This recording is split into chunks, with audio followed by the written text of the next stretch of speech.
back to the Dennis Gates Cleveland State Coaches Show. Al Pulowski with you, with the head coach, Dennis Gates. Great to have you along tonight. We're here every Wednesday night from 7 until 8 o'clock. And we are joined now by a very special guest on our hotline, former USC, Washington State, and Iowa head coach George Raveling, who now works with Nike Basketball. Coach Raveling, great to have you along tonight. Thanks for taking so much time here with me and Coach Gates. Thank you for inviting me. It's an honor to be on the show. Well, it's tremendous to have you here, and Coach Gates is going to jump in. But first up, I wanted to ask you about the relationship that you have with Coach Gates, how you got to meet him, and how you two have grown close over the years. Tell me about that special relationship. Dennis and I go way back to high school. He probably remembers better than I the first time we had. When you get to be 83 years old, your memory starts to fade and confusion that. But I'll let Dennis remind us about that. It was obvious to me that in my first exposure to him that he was going to be somebody special.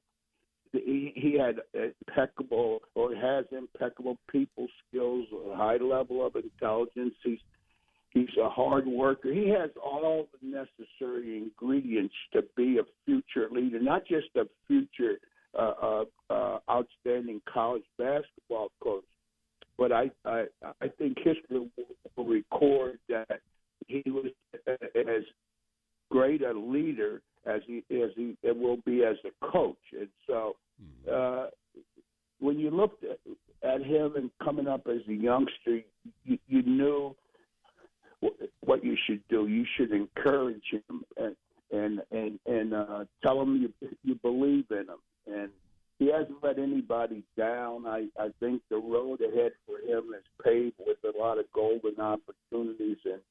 And knowing Dennis as I have, I think he'll take advantage of them, not just on the basketball court, but off the basketball court too.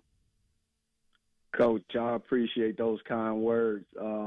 Without a doubt, I think when we first met, I was that youngster in high school going to Nike camp and et cetera during the summers. And then once I signed in college to go to Cal, at that point, Coach Raveling was doing TV. He was doing color TV for the games, play-by-play. And at that point, throughout my career, he invited me to work Jordan Camp in Santa Barbara every summer. And at that point, I expressed to him that, hey, Coach, I want to be just like you. I want to be just like you, Coach. I want to be a head coach. I want to be a successful head men's basketball coach at the college level. And ever since then, of me sharing my dream to him, it was almost like his dream was to see my dream come true.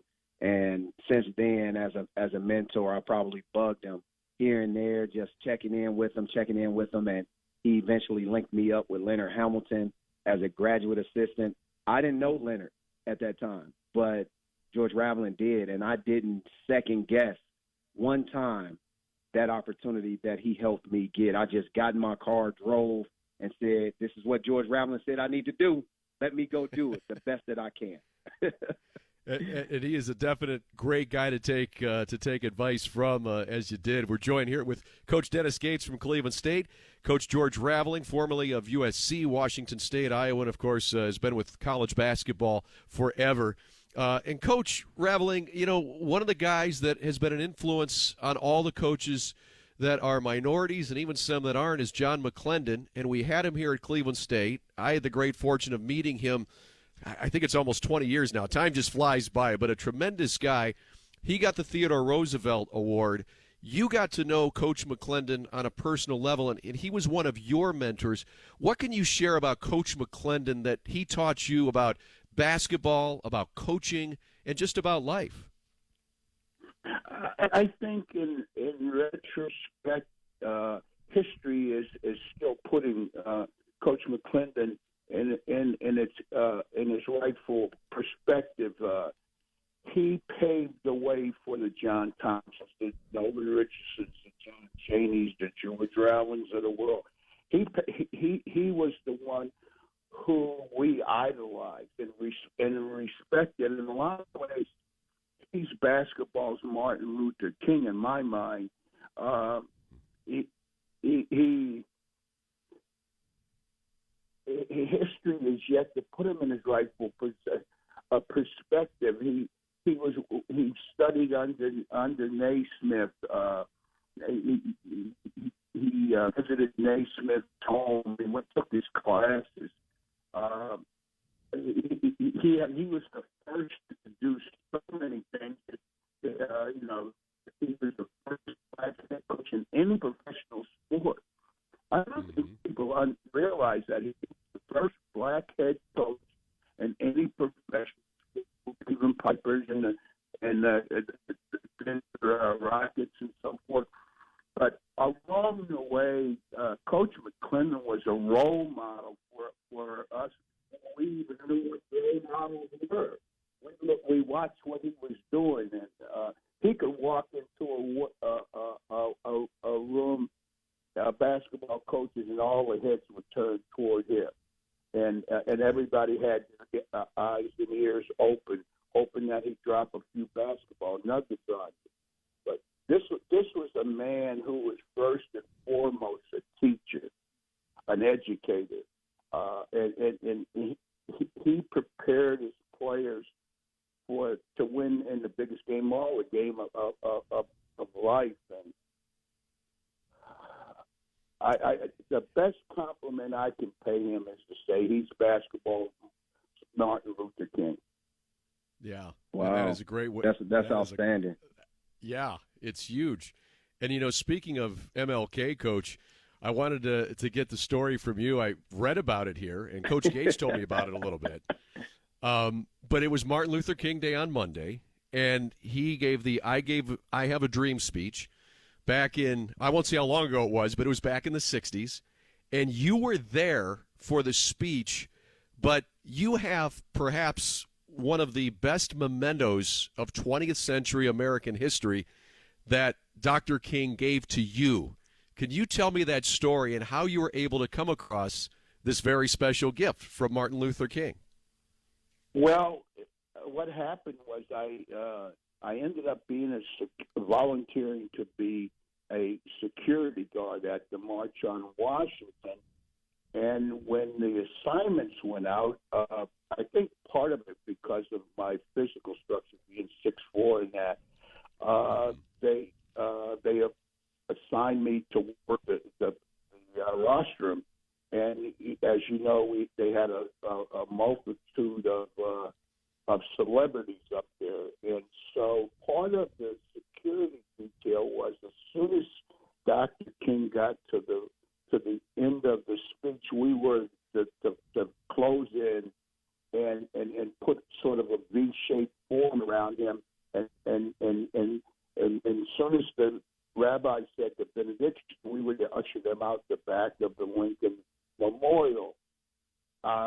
So as Dr. King concluded, we were moving into our strategic security position, and only God knows why I said to him as he finished and was folding the speech, I just said to him, Dr. King, can I have that copy?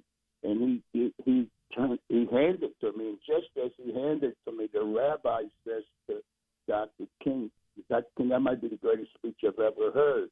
And so his attention went back to the rabbi. The rabbi said the benediction, and it was over that quickly. And it took 50 years for the speech to take on its rightful historic positioning. But my senior year at Villanova, I played the East-West All-Star game in Kansas City, and one of the things they did was took us out to meet President Truman. And when we were out there, he gave all the players on both the East and the West team autographed copy of the book that he wrote on his presidency. And it was a 2-volume, and mine says to George A. Traveling from Harry S. Truman's got the date and so forth. So I put this folded speech inside of one of those volumes because I knew I would never throw away a book that was signed to me personally by a president of the United States. Many people could say they have a book signed to them personally from the president of the United States. And so it stayed in there for years and years and years. And then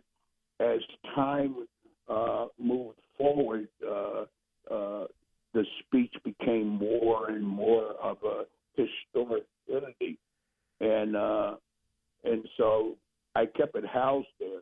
Actually, when you see the original speech, you can still see the fold marks in the paper. But King follows the speech right along as it's written until he gets to right toward the last paragraph. And up on the dais was Mahalia Jackson. And so you hear this female voice say, "Tell him about the dream, Martin, tell him about the dream." Well, she had heard King do it as the version of the "I Have a Dream" in Selma and in Detroit at Aretha Franklin's father's church. And so King ad-libbed that in. And actually, the prepared speech, the "I Have a Dream," was not part of that. But that's when he took off. And like a good country preacher, he ad-libbed the "I Have a Dream" speech. And what is interesting about that, the original speech had no title. The King went with the delegation after the march to the White House. When he walked in, John F. Kennedy said, "Dr. King, I loved your 'I Have a Dream.'" And the media picked it up and put the title "I Have a Dream" speech on it, but the speech actually had no title. Wow. Hey, that is real history right there. That is history. Nothing read out of a book, but from the person himself. Coach Rav, that's unbelievable. That is a great, great story. Al, what other questions did you have for Coach? Well, I'm blown away by that right there. I mean, that is something I'm never going to forget. I mean, that's amazing, Coach. Thanks for that. But, boy, I was, the other thing, we talked a little bit about Coach McClendon, but what I was curious about were your influences as you were coming up. What other coaches, mentors did you have, that as you then impart that wisdom on folks like Coach Gates and many others? Who were the one or two guys that were really, or women that were really important in your life that allowed you to get to where you are today? Well, clearly, no one had a greater impact on me than my grandma.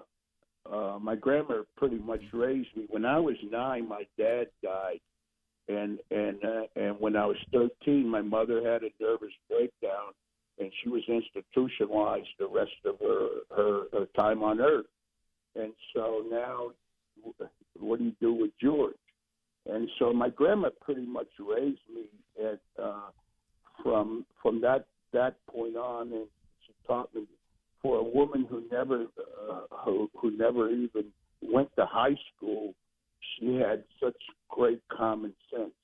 And the number one thing with my grandma was be a good boy. That was more important to my grandmother than anything in the world, to be a good boy. And so she greatly influenced my life. A lot of times, like when I was offered a scholarship, my grandmother thought it was a trick.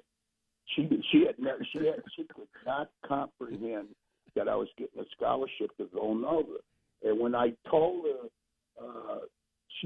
I called her on the phone to tell her, there was just utter silence. And I said, "Grandma, you still there?" She said, "Yeah." And I said, did I do something wrong? And she says, "Oh, boy, I thought I raised you better than that." She said, "Ain't no white people going to give you no education to play basketball. That's the stupidest thing I ever heard of. How could you fall for that?" She said, they're going to let you come to that school for 4 years and educate you and you have to play basketball and do the work? I said, "Yes, ma'am." She said, "It ain't happening." My grandma never was able to get her arms around it. But from that, I always wanted my grandma to be proud of me, my mom and dad. I wish that somehow they had lived long enough to see all the hard work and investment that they put into me as a human being, that it paid off. And so here I am at 80 years old, and there's nothing more important to me than to be a good human being. And so my grandma didn't ask a whole lot out of me. She kept it simple. Just be a good person. Well, Coach, I know you have. Basketball-wise, Jack Kraft gave me my first shot at being a coach. I never once dreamed of being being a coach. When I was growing up in Washington, D.C., black folks didn't have the luxury to dream. Every day was about survival. And I never once in my life ever thought about being a coach. And it just happened along the way. And then Jack Kraft gave me a chance to be assistant coach at Villanova. And then I went from there to 4 years with Lefty Giselle, who Lefty's name stamped all over me, all the lessons I learned from him, reading, how to dress, how relationships, and so forth. So, and then John Thompson was I'm actually older than John, but John was a mentor of mine, and so I've been lucky in life. I've been able to have people see in me things that I never saw in myself, and they encourage me. I've had great mentors in my life. Well, Coach, I know you talked about Nike. I used to keep this picture in my office at Nike, and there was a collage of a headshot of Martin Luther King, Malcolm X, and James Baldwin. And people would come in my office and look around, and then they'd look up on the wall and they'd see that picture, and they'd say, "Why do you have that picture up there?" And I'd say, "Well, they were my mentors." And then people would say, "Oh, you knew those three guys?" I said, "No, I only ever met one of them, Martin Luther King." But you don't have to know a person for them to be your mentor. And so those people were my mentors. I studied them. I looked at and I tried to take the sterling characteristics that each one of them had and tried to make them part of my life. And so I've been lucky. Many times I'd say to myself, "You're the luckiest guy in on the globe right now." And in many ways, I am. 83 years old, and I thank God that I've lived this long to see all of these things happen, to live through this pandemic, and to see us come out on the other side of it. So I just feel blessed to have been on this planet for 83 years. Wow. Coach Rav, quick question. You've impacted so many lives, Coach. You've impacted my life to the degree that you have. There's not a time where I didn't call your phone and you didn't pick up, so I definitely appreciate that. I appreciate you holding up a mirror in front of me, letting me see the best version of myself as I embark on a career of being a head coach, running the program, but also valuing the impact that you have on young people's lives. If we look back at John McClendon, being hired at Cleveland State University, what was in your eyes so significant about that? Him being the first black coach at a predominantly white institution. Well, it was an inspiration. It was overt evidence that times would change because someone was willing to take a gamble on a black coach. And, right. And being the first black in anything is an overwhelming identification because you're clothing other people's expectations. So failure is not an option. If you're the first coach, then you can't fail because you're carrying everybody else's expectations.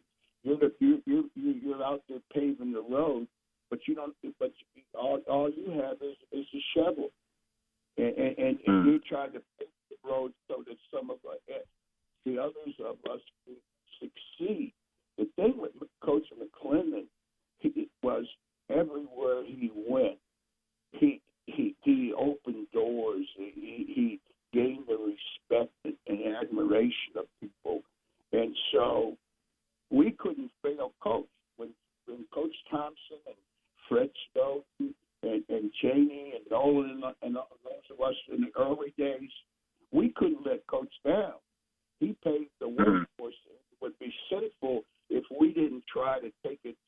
another notch after he endured all kinds of racism and listening to the N word and so forth.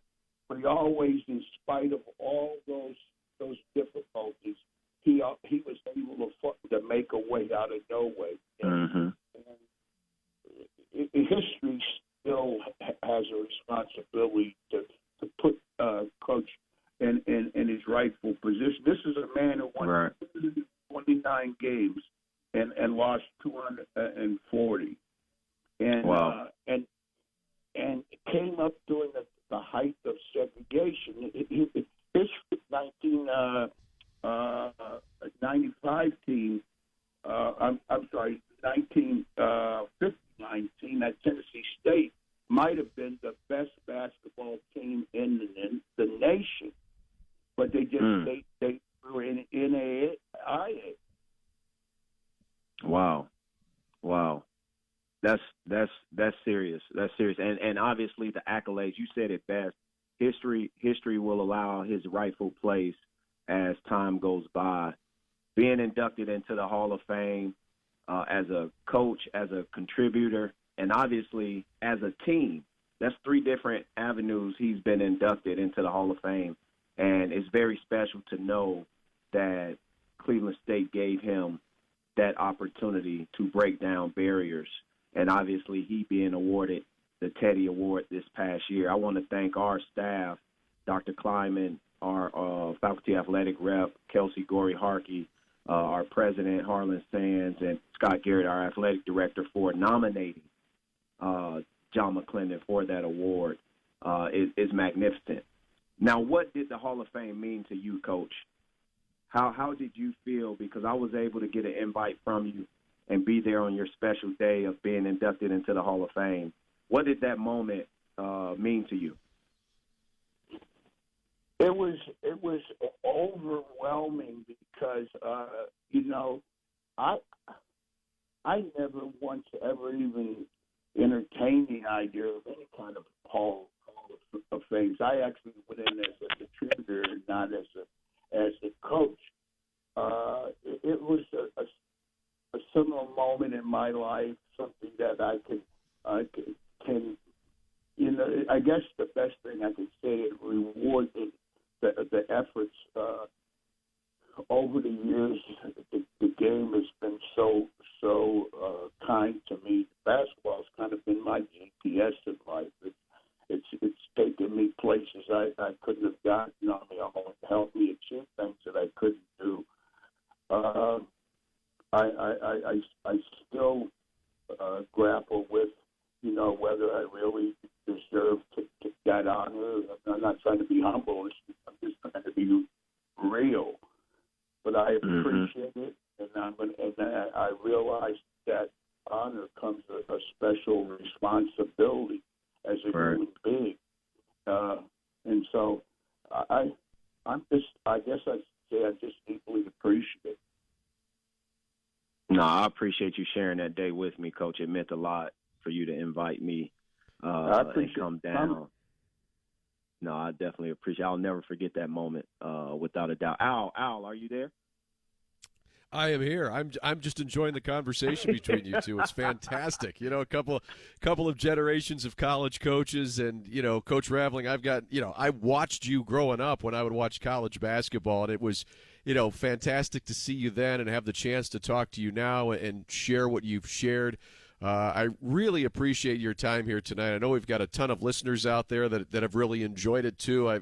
I've gotten text already and tweets from people that found your MLK story just phenomenal, and so did I. Something that you learned about in school, and then to hear you say it, I mean, in a way, it felt like I'm not like I was there, but I feel like now I know somebody that was there at that moment, and that's it's quite a special feeling. Hey, let me ask you a question. Did you, and I'm sure in your research you came across this, but did you tell the audience about the John McClendon secret game? So we didn't share that on this show, but yes, he was a part of that, and that was That was you should be the one to tell this story, right? I mean, that happened in the late '40s, I believe.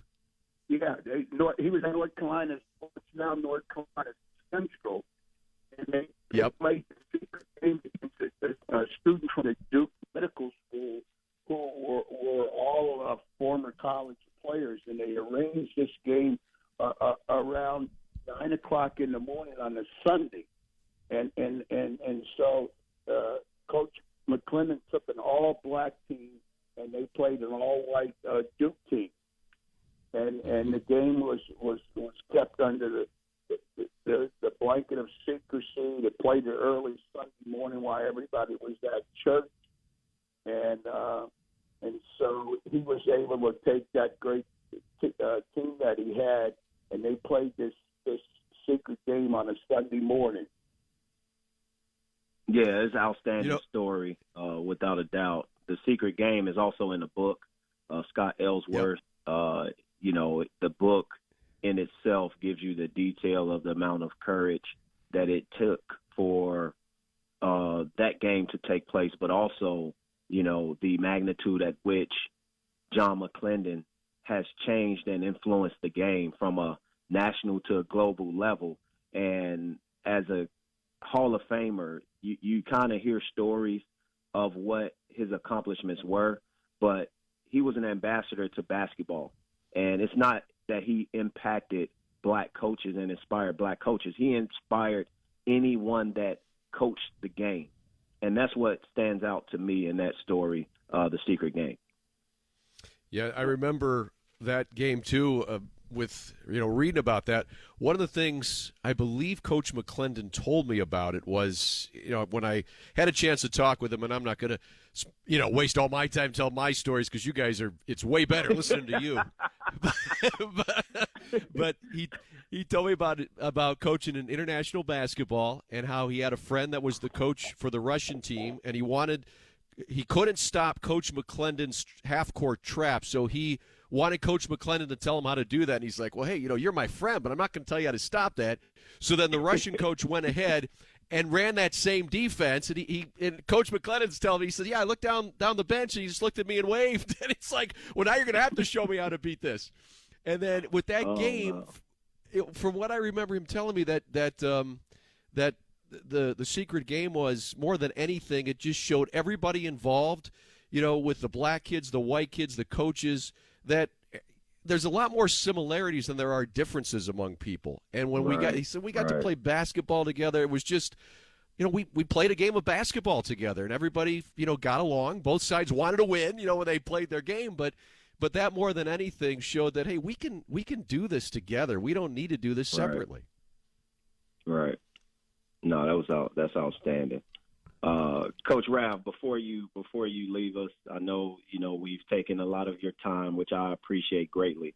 Is there anything you want to leave us with, Coach? I just feel that we as a people, we have a unique opportunity in front of us to come together and unite, be who we say we are. On our currency, it says United States of America. So we've got to live the truth. We must become a united group of people, and we the people. It's got to be more about we and us and less about me. And I just hope and pray that we'll find a common road, that we can travel, that we can disagree and still be respectful of each other. And that's one of the great things about America, is that we've always been able to disagree, but yet put our country and democracy first. And I just hope we can return to those fundamental values of we and us. Yeah. Well, outstanding, Coach. Definitely. Well, Coach Raveling, George Raveling joins us here tonight. Thanks so much for your time. We really appreciate it. Fantastic stories, and I'm going to remember tonight for a long time. I mean, this was a lot of fun. Well, thank you, Hey, guys. Coach, I appreciate the opportunity to visit with you. Coach Rav, thank you so much. I love you, man. Thank you so much. I'll Love be you in too. touch, okay? All right, we'll stay in touch. Love you, man. Bye-bye. All right, buddy. Love you.